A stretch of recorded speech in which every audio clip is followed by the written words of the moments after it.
হিন্দু বাঁচাও। বাংলাদেশে যে হিন্দু নির্যাতন হয়েছে তার বিরুদ্ধেই কিন্তু এবার পথে নামলো নিউ ইয়র্কে প্রবাসী ভারতীয়রা এবং হিন্দু সমষ্টি, তারা হিন্দু মহাসভা, তারা নিউ ইয়র্কের রাস্তায় নেমে লক্ষাধিক মানুষ তারা হিন্দুদের এবং বাংলাদেশে তারা সংখ্যালঘু সেই সম্পর্কে কিন্তু তারা স্লোগান দেয় এবং হিন্দুদের যে বাঁচাতে এবং তাদের সুরক্ষা দেওয়ার কথাও কিন্তু তারা তুলে ধরেন নিউ ইয়র্কের রাজপথে নেমে।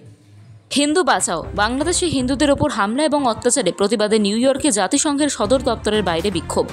আমরা বাংলাদেশে বর্তমান রাজনৈতিক হিংসা এবং ধর্মীয় নিপীড়নের তীব্র নিন্দা করছি। আমি অন্তর্বর্তী সরকারকে বাংলাদেশি জনগণের স্বার্থে কাজ করার এবং এই হিংসা অবিলম্বে বন্ধ করার জন্য অনুরোধ করছি। বাংলাদেশে হিন্দু এবং অন্যান্য সংখ্যালঘুদের সুরক্ষার দাবিতে নিউ ইয়র্কে জাতিসংঘ সদর দপ্তরের বাইরে একটি বিশাল জনতা জড়ো হয়েছিল। হিন্দু অ্যাকশন ওয়াশিংটন, এক এনজিও, বলছে যে সর্বস্তরের মানুষ স্বতঃস্ফূর্তভাবে উপস্থিত হয়েছিল।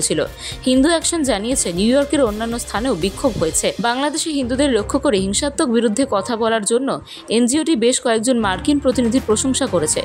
এক্সের একটি পোস্টে রিপাবলিকান কংগ্রেসম্যান প্যাট ফ্যালন বলেছিলেন, আমরা বাংলাদেশে বর্তমান রাজনৈতিক হিংসা এবং ধর্মীয় নিপীড়নের তীব্র নিন্দা করছি।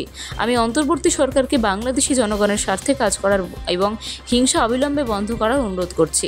তিনি আরও বলেছেন, হিন্দু, বৌদ্ধ, খ্রিস্টান এবং অন্যান্য ধর্মীয় সংখ্যালঘুদের লক্ষ্যবস্তু করা নিন্দনীয়। যারা এই হিংসাত্মক কাজে প্ররোচনা দিয়েছে এবং অংশগ্রহণ করেছে তাদের অবশ্যই উপযুক্ত শাস্তি দেওয়া উচিত। আরও বেশ কয়েকজন নেতা বাংলাদেশের হিংসাত্মক পরিস্থিতির বিরুদ্ধে কথা বলেছেন। কংগ্রেসম্যান কৃষ্ণমূর্তি যুক্তরাষ্ট্রের সাহায্য চেয়েছেন। ভারতীয় আমেরিকান কংগ্রেসম্যান রাজা কৃষ্ণমূর্তি বৃহস্পতিবার মার্কিন পররাষ্ট্রমন্ত্রী অ্যান্টনি ব্লিংকেনকে চিঠি লিখে দেশে হিন্দুদের বিরুদ্ধে হিংসা বন্ধ করতে বাংলাদেশ সরকারকে সহায়তা করার আহ্বান জানিয়েছেন।